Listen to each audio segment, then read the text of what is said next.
Hi, everybody. I'm Adam. I'm Ryan. And we are husbands that cook. We are out entrepreneurs, and we are so happy to be talking with you today.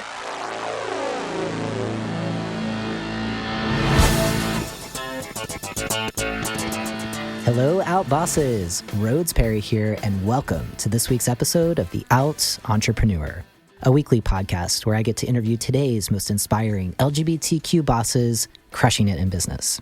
On this week's episode, we are welcoming Ryan Alvarez and Adam Merrin, who are calling us from Eagle Rock, California. So welcome, guys. Welcome to the show. I'm really excited to have you. We are so happy to be here. Thank you so much. Yeah. So for our audience, for folks who aren't familiar with Husbands Who Cook, a little bit of background on Ryan and Adam. Ryan and Adam are two husbands that cook together in a small kitchen in a house on a hill in Eagle Creek, California.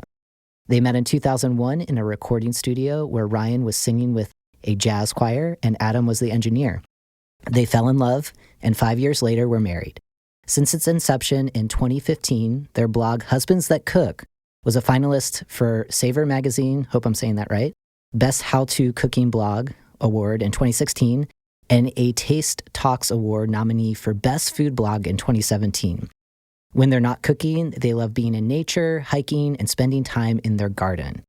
So welcome, y'all. I'm really, really excited, like I said. And we are so happy to be here. Yes. So tell us a little bit more about what it means to run a business that centers itself around cooking. You know, you're running a highly successful, highly visible blog. And in my mind, I very much view that as creative entrepreneurship. So let us know, what is that like? How do you make it work as a business? Well, the funny thing is that it started out so spontaneously. One day, Ryan approached me and said, "Hey, I'm thinking about starting a cooking blog." And I said, "Well, if you're going to do it, I want to do it with you," because at that time we started cooking together. I'll give you a little quick background. We've been together for 18 years. For the first 12 years or so, Ryan did all the cooking. I was more of like a taster, and I'd give my comments and notes, and we built up this whole collection of recipes over a few years. And so when he said, "I'm ready to start a cooking blog," I just thought it sounded so fun to do it together. So we sat on the couch, came up with a name. Actually, the first name out of Ryan's mouth was Husbands That Cook. And after that, we stopped brainstorming because we knew that was the right name. Yes. Yeah, and so we launched the blog in 4 months later in April of 2015, because even though at the beginning it was purely just a hobby, purely for fun, we still wanted to take it seriously. So we didn't just launch the blog any old way. I mean, we hired a friend to develop a logo. We hired another friend to help us build our website. We practiced our food photography because we were not photographers before this. So we practiced our food photography. We practiced writing. Even though it was a hobby, we took it very seriously. And so when we launched, I think it was solid sort of from day one. Obviously, things have improved since then. Of course, we look back on some of those first photos and wish they were a little bit better.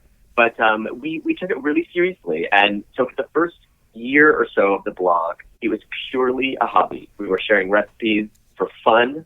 There was no income. Mm-hmm. But then about a year into it, we started doing some sponsored work with brands who would approach us to create recipes.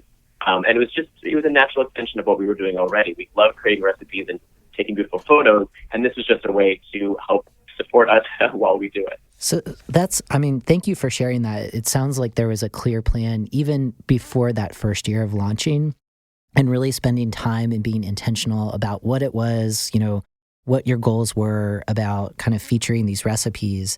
And also, once you did launch, you were out there for a year just doing it still as a hobby. Talk a little bit more, to help our audience really understand at that point when you started talking about brands to kind of, I would imagine, kind of placing their products in the content that you're writing about. What was that first conversation? When did you all realize, whoa, like not only can we generate some revenue from this, but we can really kind of liberate ourselves in a way and have a business behind this? Like, what was your thinking? How did that work? Yeah.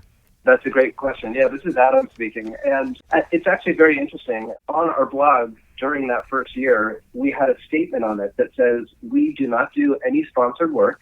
So anytime that we mention a product or a brand, it's because we truly believe in it." And we wanted our audience to trust us, to know that if we were saying a particular brand, that we really meant it and believed in it.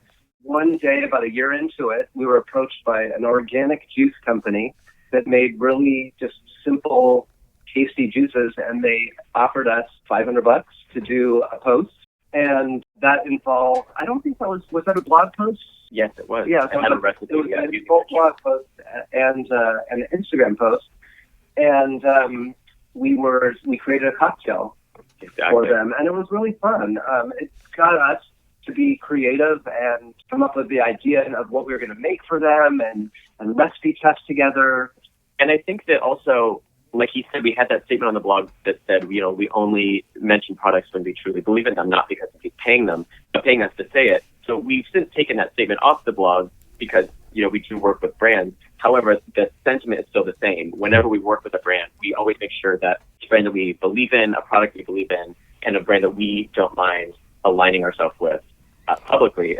We would never work with a brand that we didn't like, or we would never fake something. There's a lot of work that we turn down. We don't say yes to everything. It has to be particular. Exactly. But yeah, to answer your question, when we first got that first gig, it was a nice signal to us saying, hey, we can continue doing what we're doing with that same intention.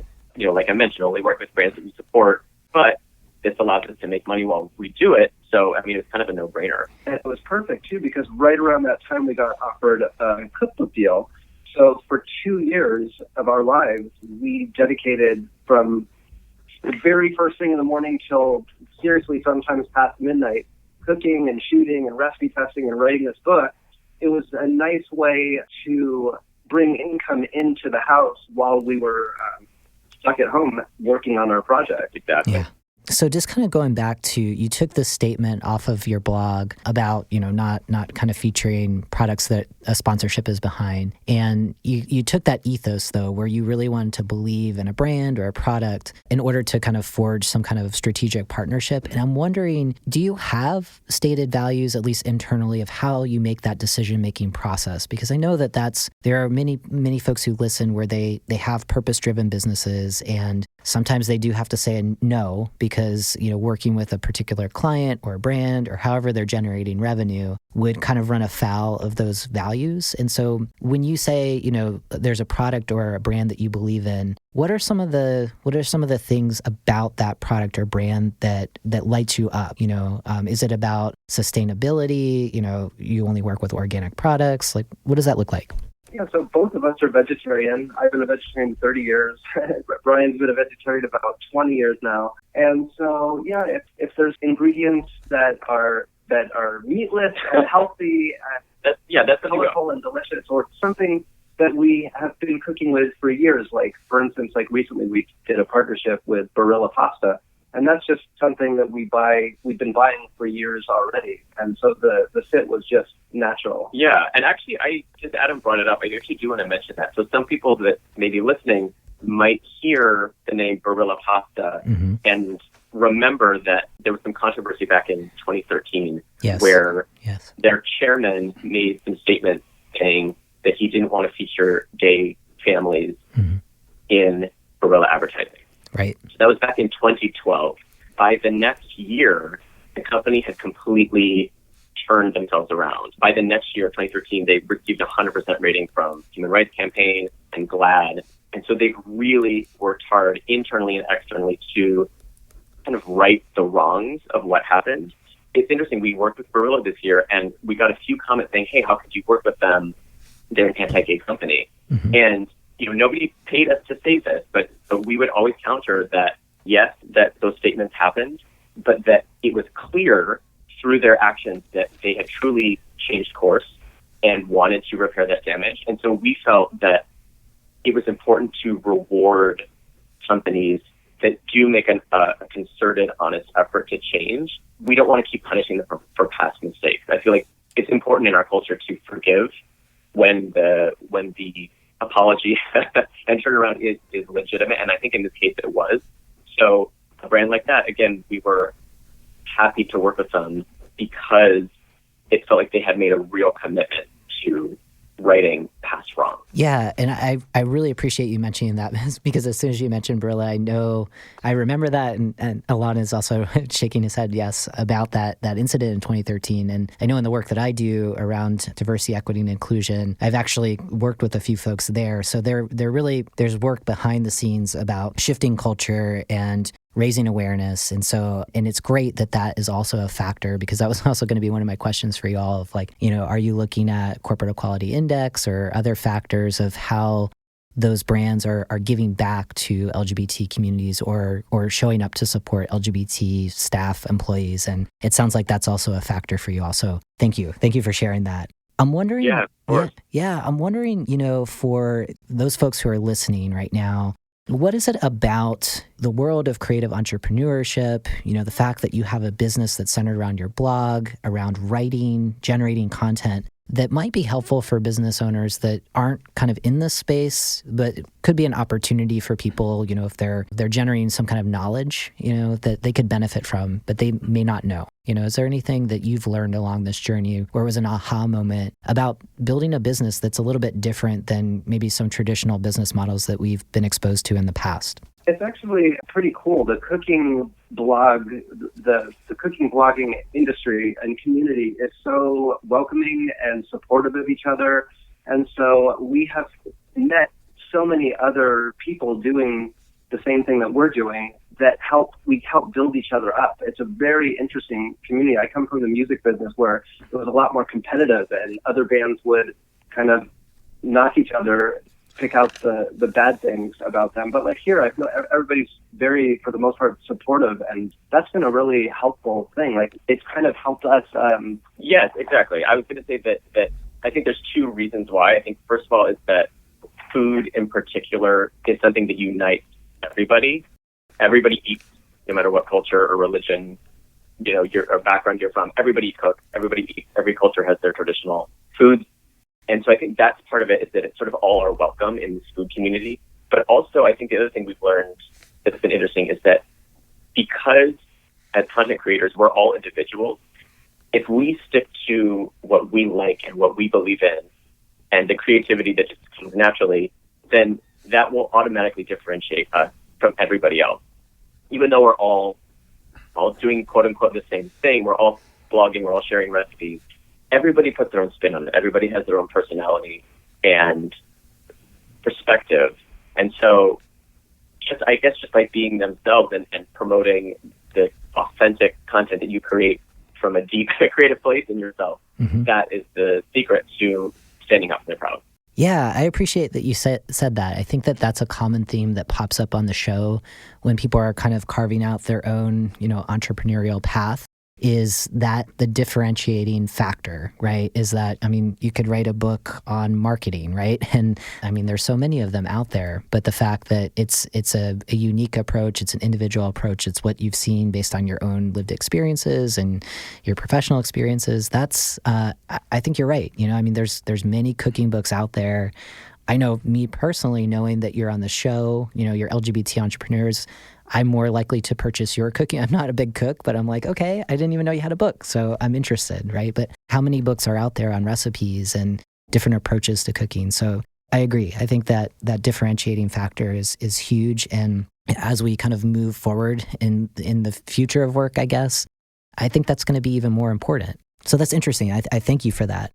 Going to your origin story, I know that you both have interesting backgrounds. So Adam, you're also a musician and you're one of the founding members of an indie rock band, The 88. And Ryan, you sing classical music and you act in TV shows and commercials. So how did you, I know that you talked about this blog being, starting as a hobby. Did you imagine it kind of being a thing where, and I'm not sure how that fits into other revenue that's coming into your life, but it's much more than a hobby, Talk to us a little bit about that origin story where you've went from kind of music and now you're in this cooking space. How do you balance all that out? Well, it was not easy at first, to be honest. The first 6 months, it took a while for us to get into a rhythm and figure out our strengths. And so during that time, there was a lot of frustration, because we had never worked together before. Like Adam said, we had already been together for 12 years as a couple, but we had never worked together. So it's navigating that. How do you work together as a couple? Like you said, finding each other's strengths and dividing up the tasks that way. So it was all very new. So that was a tricky part at the beginning. I think both of us can't half-ass anything. So whatever we do, we're going to give 300%. And so, when we were designing the website, we just wanted it to look pristine. And so we spent several months designing it until it was to our liking. And even though it was a hobby, we just wanted to take it seriously and just I don't think we were able or capable to put out anything that is not our best effort. Yeah. That's just our personalities. And so everything that we do, from the writing to the pictures to the recipe cooking, everything, we put so much of our heart and soul into it. And it really is, I think we enjoy it. It's also a lot of work. It can be intense at times, but I don't see any other way of going about it. Like, we're perfectionists. Yeah, we're perfectionists. Yeah, and to go back to your question about making that transition, I think that a lot of that creative energy that Adam's talking about, he used to put into his band. But around the time that we were launching the cooking blog, the band just coincidentally happened to be breaking up. So, Adam can talk more about this, but I think that a lot of the creativity and an energy that he used to put in the band, he was then able to put into the blog. And you said it's similar in some ways. Very similar, yeah, because you're coming up with ideas from nothing and turning it into something beautiful. And I just love that process of something that doesn't exist at one moment, and then you can turn it into something and share it with people and make them smile and make them feel good. I think it's a part of entertaining that I've always loved, so it's similar in so many ways. Yeah, and then for me, I actually still have an acting agent, so I still go out on TV commercials and auditions. So the nice thing about working from home on the blog and the book is that it does give us flexibility. So I still am able to go on auditions and still able to film stuff. Like I've done about 30 TV shows over the years. Like just last week, I was on The Affair on Showtime. I've done American Horror Story, CSI, Bones, a bunch of stuff over the years. And working from home has definitely kept that freedom where I can take off an afternoon to go for an audition or take a couple days off to film something. So we're able to do kind of both at once, which is nice. Hi, Outbosses. Rhodes Perry here. As you all know, part of my passion for this podcast is to empower you and fellow LGBTQ entrepreneurs to cultivate a feeling of purpose and belonging in your business, to know you can show up and be the most authentic version of yourself. Purpose, belonging, and workplace culture are concepts I take seriously in my own consulting practice. I'm dedicated to growing the belonging movement to empower leaders just like you, from the largest organizations to the smallest, to build healthier workplaces. That's why I'm thrilled to share everyday practices you can take to build more inclusive workplaces in my best-selling book, Belonging at Work.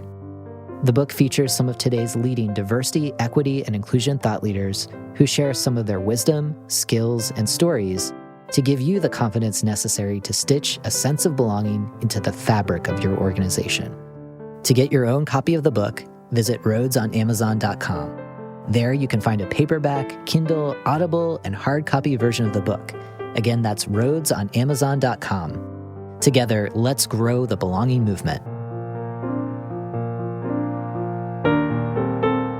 So, you all were together, are together for 18 years, and that shift 6 years ago of, you're doing music, you're doing acting, and now you're at home together all the time. So just kind of both like navigating the boundaries around focusing on your strengths, like you said, and dividing, those tasks that, you're doing everything and running your business, and then also kind of navigating boundaries around just the relationship as well. I often say this for when I interview couples that are both business partners and lifetime partners, it's like that could be its own podcast in and of itself. So, there's an idea for anyone who's listening right now. I would listen to that, but it sounds like you figured that out. And so congratulations on that. I know that's a big change, right? Yeah. Yeah, definitely. We're still figuring it out, Sure. To be honest, it's not always easy, but Yeah. I think that we have really made an intentional effort to, at some point every single day, stop being husbands that cook and just be husbands. Yeah.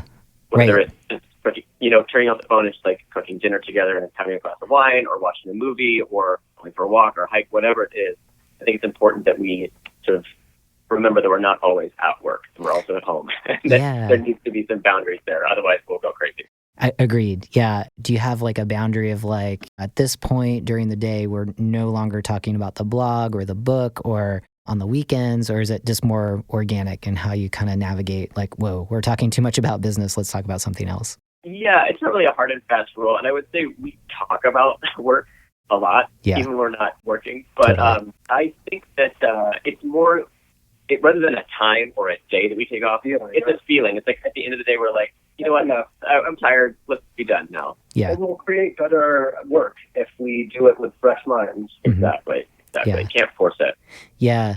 I also like what you were saying about, like when your band was breaking up, just like that whole creative energy, you were able to channel it into the business. And I completely agree with you. I feel like running a business is very right brain, left brain, because there's that whole creative, like generative, like you're super innovative and excited about taking these ideas and operationalizing them. And then there's like that whole kind of left brain analytical, like then you have to follow through and make it happen, and you're doing it. So I'm glad that you're embracing creativity and kind of channeling it in this direction, because it seems like what you're doing is really dynamic.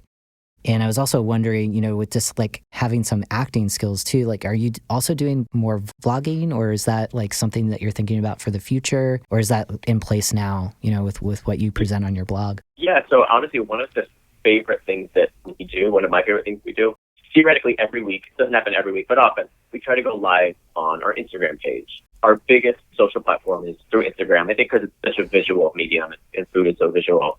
They have this live feature where we can go live.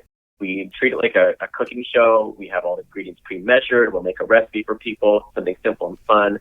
And honestly, my favorite part about it is that we're reaching people all over the world instantly. And they can chat back to us during the show. So we'll be able to say, hey, where's everybody watching from? And you have people saying, hey, I'm in South Africa, I'm in Russia, I'm in Bolivia, I'm in Indonesia, Israel, all around the world. And just the fact that we can entertain and inspire and meet people from around the world through our phone is such an amazing thing to me. It's one of my favorite things that we do. And yes, I do think that both of our performance backgrounds have helped us be more comfortable in front of the camera. A lot of bloggers aren't as comfortable being in front of the camera, but it's something that we enjoy. And I think, honestly, my favorite part is the interaction and the fact that we're interacting and touching real people all around the world. It's so fun. Yeah, well, it's clear that you're blending your skills, and that's kind of the best of like building a business around something that lights you up, and you're leveraging past skills and obviously making a super successful business out of that. I'm wondering right now, with all of the opportunities that are ahead of you, what has you most excited? What lights you up? What's making your heart sing about your business? I like that we can wake up and every day is something new. I think that some jobs can get monotonous and you do the same thing day in, day out. Every day there's something different that we're working on. And in the photography, each recipe is a different color palette. So each photo shoot is going to look different. And I love the variety. Mm-hmm. Yeah, it's a pleasure to keep creating content like this. And I'm excited to see what happens next year. We actually just started working with a new agency. It's an LGBT agency. It's called The Gayborhood, which is a great name.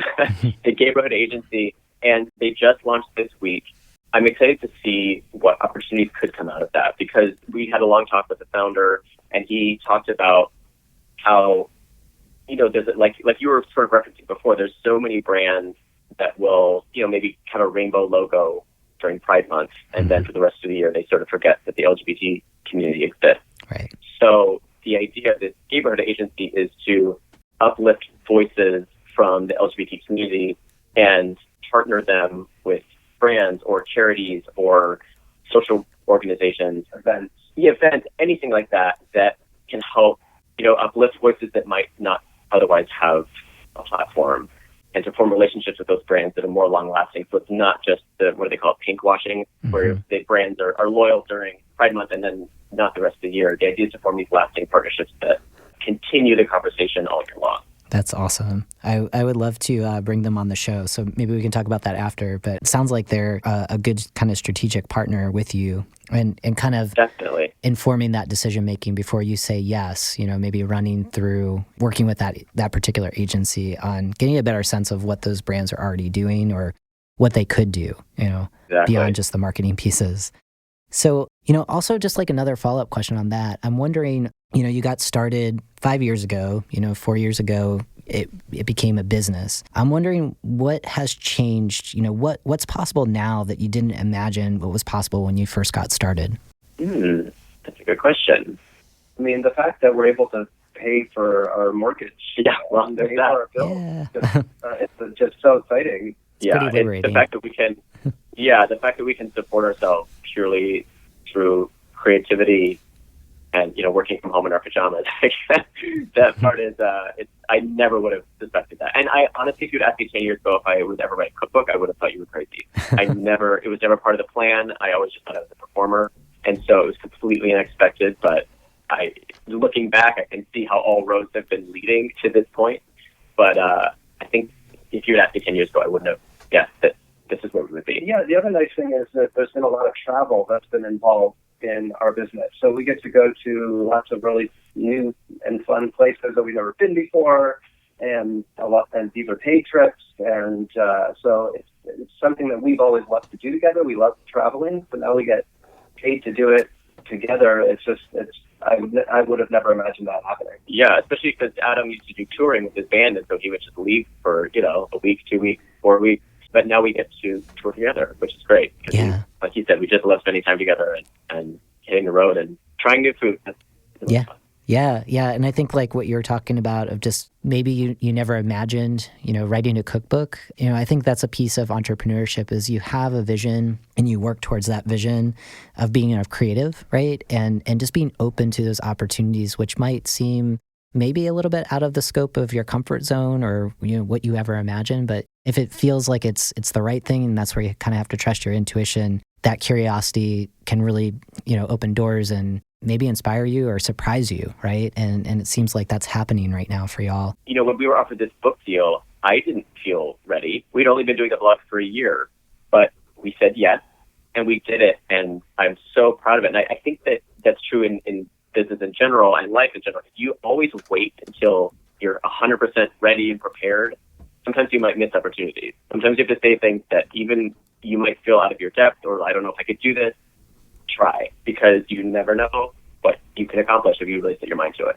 Absolutely. We had a guest on the show a while back, Kranda Adair, and her advice for entrepreneurs is stop getting ready to get ready and just do it, right? And I agree with you. There's a point, planning is important, and it's clear you did that as you were thinking about getting started in your blog. And at some point, you have to hit publish, and that's a really scary moment because it's a moment of vulnerability. And that's, to me, I think if you're feeling vulnerable, if you're feeling a little fearful, that's where the magic is, and that's where you're going to start to grow. So, and you're doing it. So it's inspiring. And I thank you for sharing a little bit of your origin story. I wanted to switch gears and talk a little bit more about what brings you to the Rainbow family in the context of the workplace. And it sounds like in your business right now, it's a very affirming place to work. And I'm wondering, with your experience in the music industry and in the acting, in the entertainment industry, I guess more broadly, if both of you can maybe name a time when it was difficult to be your whole self at work, to talk about each other, to be within the LGBT family.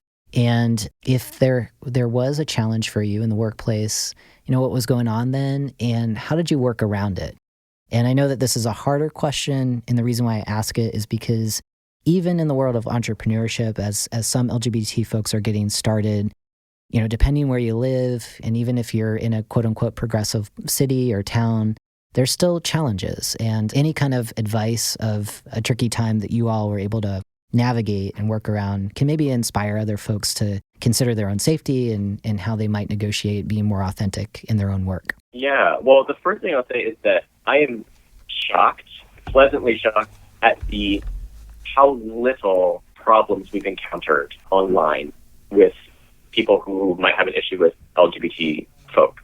The response has overwhelmingly been positive. I think we've gotten, negative or nasty comments like once or twice, a couple times. It's very rare. So the overwhelming majority of our interactions online have been so positive. I think part of it is that, with our name, Husbands That Cook, and our faces are so visible as the face of the brand, of the blog, of the book, being LGBTQ is part of who we are. Obviously, we're husbands, we're married. It is central to Husbands That Cook is that we are a gay, cooking blog. Although it is funny, every once in a while we'll get people that say, "Oh, I had no idea you were married to each other. I thought you both had wives and you just like cooking together." But most people, I think, realize that we're a gay couple. Yeah, they get the name. Yeah. Yeah, most people get the name right away, other than a few exceptions. Like I said, it's surprising how little we've had to deal with that.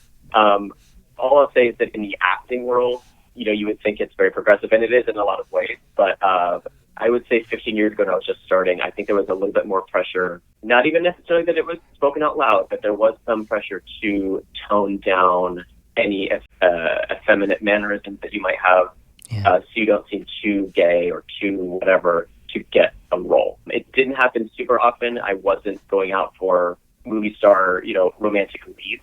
I think it's more of an issue for people like that. But, there's sort of a quiet, or there was sort of a quiet sense that you really should kind of tone it down if you want to get certain roles. Yeah. But I think for me, if that's an issue for a casting director, then they're not the casting director for me. I'm going to be myself, and that's all they're going to get. I'm just going to be myself, and if they have a problem with it, that's their problem. Totally. I appreciate that, and I think that makes a lot of sense. And in your own business, obviously you're leading with being husbands that cook, and hopefully most people are getting that message. So you're attracting people that are affirming, that are excited by you both, and also excited by what you're putting out in the world. And so I think that makes a lot of sense. In this online community, for better or worse, it seems like we tend to get attracted to kind of other folks that are in our space, in our world. And so it kind of creates this virtual bubble, but it's also maybe a bubble of like a sanctuary of sorts that isn't always available in kind of like the world of acting or in the world of music. And I appreciate your honesty on that, because it's, and we still have a long way to go, as a world, and understanding difference. And the fact that you all are out there, doing your magic, creating really good content, hopefully will open up a few more hearts and minds. And, yeah. Sort of on the flip side of what you asked about, have we encountered issues or problems? On the flip side of that is that we have gotten messages over the years that are so heartwarming from people who are thanking us just for being visible. Just the other day, we got a sweet message from a 19-year-old girl. She mentioned she was a lesbian, and she said she's been following us for years, never written before, but just wrote to us and said, just how much our visibility helps her and helps her feel good about her life, and that we're this positive example. So when we get messages like that, there is nothing better. That makes us feel so good that if we can help just one person feel better about themselves through us being ourselves, that's the highest reward that I could possibly want. 100%. And I think you're reading my mind. The next question I had for you was, on the flip side, the show is centers around empowerment, and specifically, we want to amplify the benefits of being an out boss. And I just want you all to reflect on, why being an out boss is an asset to the work that you all do. And specifically, I'm just wondering, with lived experiences, being a part of the Rainbow family, do you see any superpowers, like rainbow superpowers is what I call them, about like giving you an advantage as business owners, right? And I think like community spoke a little bit to that is definitely one of them. But, any other kind of rainbow superpowers that you see in the world of work? Well, one thing that's interesting is that the world of cooking bloggers is very female heavy. When we go to blogger events, like we were at one last night, there was probably 50 people at the event. I think there was maybe like 3 or 4 other guys. Yeah. So, and specifically gay cooking bloggers are an even smaller subset of the men who are part of the blogging community. So I think that the fact that we are a couple, that we're a gay couple, does set us apart just by virtue of who we are. Like I said, it's a very female-focused space. So we stand out, I think, just sort of because of who we are. And so I think that we have that visibility and that uniqueness that we have has led to opportunities, because sometimes these blogger events or retreats or trips and things like that can look very sort of monochromatic with one type of blogger represented. Yeah. But I think that because we are a little different than a norm, it actually has helped us open doors that might not have been opened otherwise. 100%. And I think it goes back to that differentiating factor, new voices, like in terms of people diversity, more men, two gay men, that's it's a different perspective, I guess, if there's this dominant, voice that I imagine, like you said, is mostly composed of women bloggers. I just think that visibility is really, really powerful. And like what you said, just getting that email or however that was communicated to you, maybe it was an Instagram message of just like, thank you for the visibility. It's probably inspiring other people who may feel othered, in the cooking space of, just taking that step because they see you out there. And I think that's just another like gift of the journey, right? Which is pretty cool. So still kind of like in the rainbow space of this interview, I'm wondering, it's clear that, just doing this and seeing someone who's a lesbian reaching out to you to say thank you, I imagine like there's a component where you all want to give back to LGBT communities. And I'm wondering if you're doing that in your business in any way, what that looks like, or if you're thinking about, we have this platform, and we want to make sure that we're as we grow big, we want to give big. And so are there ways that you're giving back right now? At the moment, there's nothing concrete, but like I said, with this neighborhood agency that we just signed with, one of their focuses is giving back to the community. Whether it's partnering with, an interior design blogger to design rooms for homeless LGBT youth, or doing a soup kitchen pop-up to help people. Things like that, I think I'm really excited to be a part of. Because, like I said, we haven't really been giving back in a concrete way yet, other than just sort of the visibility aspect. But I'm really excited to potentially do those things in the future because we do feel passionately that it's important to give back. So I'm really excited to see where that goes. Nice. And I think there's a lot of opportunities with that. So another question for you all, as we think about folks listening to this, to the podcast, whether they're starting their own businesses right now or, they're thinking about, jumping into the world of entrepreneurship, what advice would you give just to encourage people to show up more authentically in their work? Find it helpful to stay organized and write things down. I know it's just such a simple thing, but if you have an idea, I think it's really good to get it out of your head and get it on paper or on your phone or on the computer. Like keeping lists are very helpful, and writing out your goals, short-term and long-term, I think is a very helpful thing for us.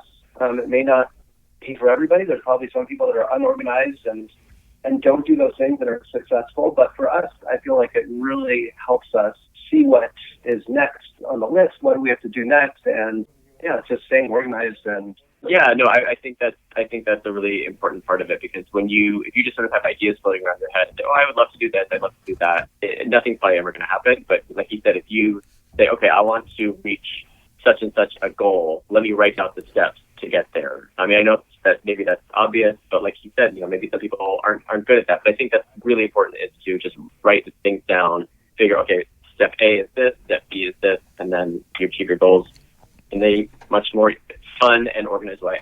And in that practice, when you're doing that, do you find that helps you find like truly authentically what you want to do next, as opposed to what you think other business owners have done? It allows you just to kind of stay true to what you all want to accomplish. Is that helpful? Is that part of the practice, or is it? Can you talk a little bit more about that? Yeah. Thanks. No, definitely. I think that's definitely part of it. I think one advantage that we have as working as a duo is that we can bounce ideas off of each other. So when we're coming up with those plans, one person might have an idea that the other person might not have thought of. Mm-hmm. And so we have sort of two heads are better than one. How do you that whole idea? So that I think when we're making those lists and those plans and those goals, because there's two of us, we're sort of able to, make better decisions that I think reflect who we are and the choices we want to make. Yeah, I feel like we better each other's work, whether we're in the middle of taking a photograph, and let's say I'm holding the camera and I show Ryan the picture, he might suggest, let's add this color here or this texture. Or same thing with writing. If I'm writing a paragraph and I give it to him, he can polish it up and make it sound so much better than the original rough draft. And so I feel like we help each other in certain ways. He's better technically in the kitchen than I am, and can make things look prettier in certain ways. Nice. So we kind of have our roles that we have found. Yeah, and I think that Obviously, there's a lot of entrepreneurs that run a solo business, and more power to them. I don't know how they do it. It's amazing. But yeah, I think that the one thing is if you do have a partner or a team or a co-creator, a co-CEO of whatever business you're doing, I think two heads are better than one. Obviously we don't always agree, and sometimes there's friction. But overall, the fact that we have two people, kind of attacking a problem and figuring out how to make it better, I think two people is a really great thing. So if you can find a partner, or a business partner, life partner, anything like that, that's a manager, yeah, somebody else, build a team around you. Figure out what you do well and don't do well, and find other people. Surround yourself with people who complement your skills. Mm-hmm. And I think that'll naturally happen. As far as talking about building a team, we have a nice team that we've built over these years, but we didn't seek it out. It kind of came to us since we were putting ourselves so heavily out there. Yeah. And I think we attracted those things. Exactly. Like our literary agent found us, and right. How we found our manager, right. and this neighborhood agency, like all these different components. The publisher that signed us. Exactly. All these things we did not seek out. They kind of found us. Yeah, and through having a team like that, you can accomplish so much more than you could on your own.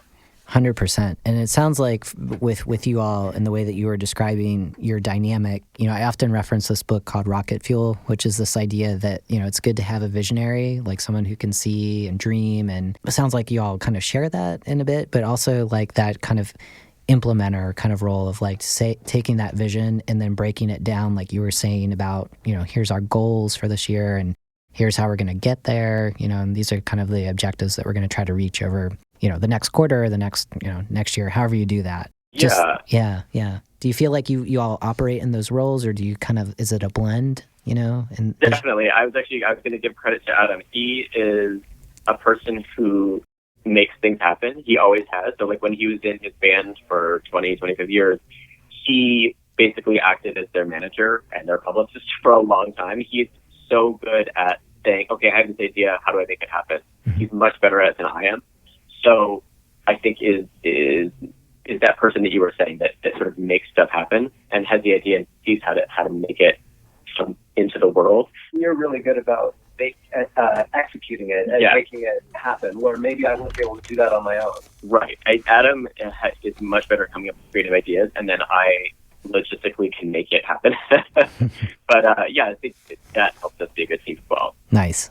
And as we look forward, right, for 2020, and as you're dreaming, the visionary side of the business, imagining what's possible, what's next for you all? What's the next big thing that's going to, keep you inspired and, like you said, not have a predictable day, but just to kind of challenge you to keep growing? Yeah, we've talked about how fun it would be to possibly have a TV show at some point, since we enjoy going live on Instagram with our own cooking show.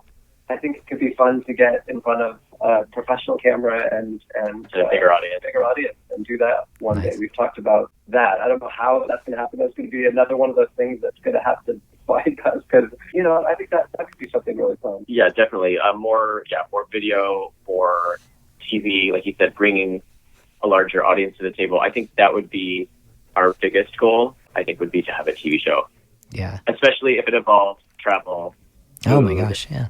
And like meeting new people. That's all of our favorite things. Yeah. Well, I think that's within reach. I think with your backgrounds, you're in Southern California, so you put it out there, and, maybe we'll bring you back in a year and you'll be talking about the new launch of your TV show. So I see that. I would love that. I can definitely see that. So I'm sending that good energy. Thank you. Yeah. So two last questions for y'all. And the first is thinking about, some of the folks who haven't yet started on the entrepreneurial path. What advice would you give to those aspiring LGBT entrepreneurs just to be brave enough to take that first step? I think the first step is you got to have the idea of what you want to do. I know that sounds very, very obvious, but have the idea, like you said, figure out a way to write out the steps to get there. And then, like we said earlier, don't be afraid to jump in. And be authentic and be honest. I feel like you have to be honest. Don't try to imitate other people. Find your own voice. I know those are common things. You hear it all the time, but it's true. It really is. And that's what we did. We just we went for it just and jumped in. And Yes. we're ourselves. And yeah. Yeah. It reminds me, we had a guest, this was like very, very early on in the show, James Nallen, who wrote a book called The Purposeful Millionaire. You know, he has a very successful business, but his whole success equation is this idea, literally, like you have an idea, you have a plan, and you execute. But the way that he breaks it down is like we can kind of almost like generate ideas, you know, and you all are both creative. So, right, like you probably have a zillion ideas, right? But it's selecting that one idea and then build, you know, that's like 1% of that whole equation. You know, like the other 9% is planning around the idea, but the work is like executing it. And that's like 90% of it, right? And that's kind of that's where it can feel like a little bit of a grind, you know, because there's a lot surrounding. I mean, you have this amazing blog. There's so much behind the scenes that we didn't talk about on this episode that is a part of that commitment of making sure that the idea succeeds. So I think y'all are right. You know, I mean, I think that it's huge and it's important. And, you know, the follow through is really, you know, it's consistency, and that leads to legitimacy and, you know, the success that you want to have. So people should trust their intuition, and if they have an idea that sounds good to them, then they should do it no matter what anyone else thinks, because then they're going to be passionate about it, and that passion comes across to other people in any field. It could be the arts or businesses or cooking or anything. If you're passionate about what you do, that will attract people. Yeah. 100%. Yeah, I completely agree with you. And that just, I mean, for your own, you know, health and well-being, that just keeps you going, you know? I mean, you're excited by what you do. And that is the dream. And it sounds like you're living it. And I'm sure it's not perfect every day, but, you know, the fact that you're creating and people are giving you that positive feedback shows that you're on the right track, you know? So thank you for inspiring us. I'm curious, you know, I want to know, like, what is the best place, like the one place that you would suggest folks that want to learn more about you and get connected to your work? Where would they go? They would go to husbandsthatcook.com. So that is our blog. We have hundreds of recipes on there. There's links to all our social media. You know, we have an FAQ page, an about page, all that stuff. There's links to buy our book. Yeah, husbandsthatcook.com. Nice. Cool. And we'll include, obviously, that link in our show notes, as well as the book, as well as, sounds like Instagram is blowing up. So we will have all that there, and anything else that you want to make sure that our audience is connected with. And I just wanted to thank you both. You know, this was a really good conversation. I learned a lot, and I hope folks that are listening really gained a lot of value from what you shared, and I'm inspired by what you do. So I thank you very much for being on the show. Thank you for having us. And I'll just say to anyone that's listening, if anybody has any questions, feel free to send us a message either through email or through a direct message on Instagram. Like, we are happy to answer anything, help anyone in any way that we can. Love meeting new people. Yeah. Very cool. Well, thank you for that generous offer and for being so accessible. I really appreciate that. And for outbosses who are tuning in right now, thank you so much for listening in to this week's episode. It's always a pleasure connecting with you and so many inspiring outbosses, like the folks, husbands who cook, you know? So very much thank you guys for being on the show. And for everybody tuning in, if you want to grab the show notes from today's conversation, you can definitely go over to outentrepreneur.com, or you could just type outboss, all one word, to 444-999, and we will connect you in that way. As always, thank you so much, and keep being your authentic selves 100% of the time.